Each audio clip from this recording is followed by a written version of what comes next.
one touch, I could with just one touch, I could feel my body giving.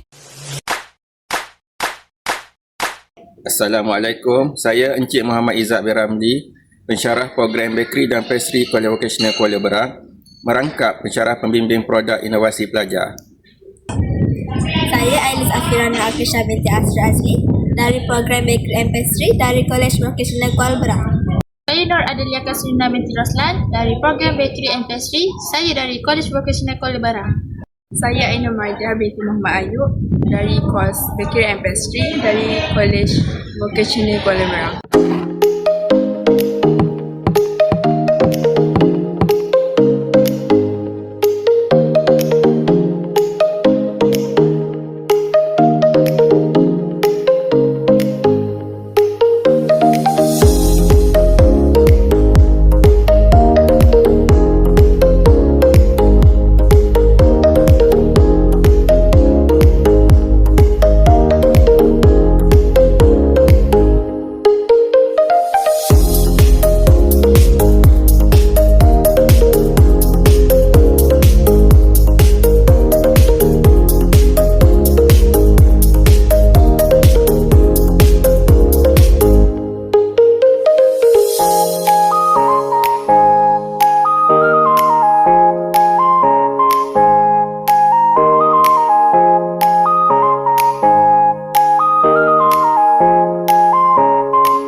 Inti je.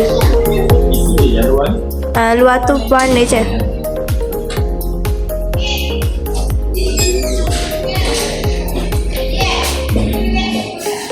Ada sedap. Tidak. Cuma rasa macam lepak. Rasa tulis merah.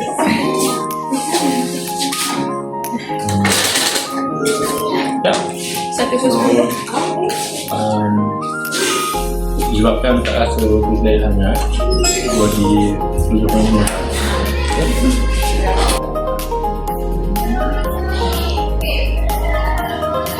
Ya, krimpah ubi keledek. Krimpah ubi keledek.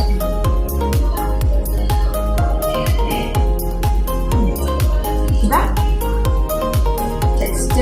Tekstur berkerimpah dia. Saya tengok okey berongga. Ada rongga ringan. Kemudian bentuknya pun comel, cantik. Feeling sedap. Lepas tu warna pun okey. Yang warna tu menggambarkan ubi. Menggambarkan ubi keledek kan. Lepas tu dalam feeling ni ada tak ubi tak? Ada filem ubi yang kat luar tu berwarna. Okey lah, sedap.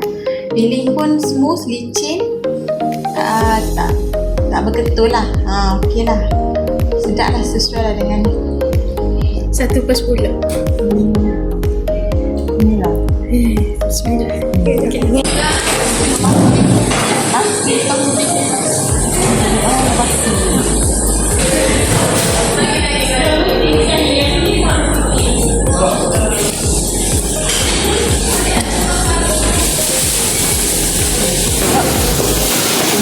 Lepas tu lembut, tekstur dia pun okey lagi.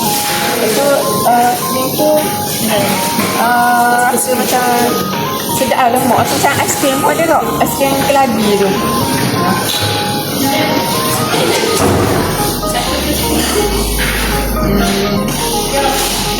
Satu siapa tu? Satu ni 10. 9 lah. 9.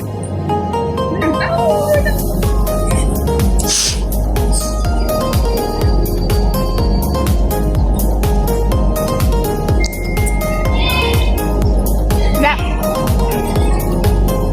Saya bagi 90.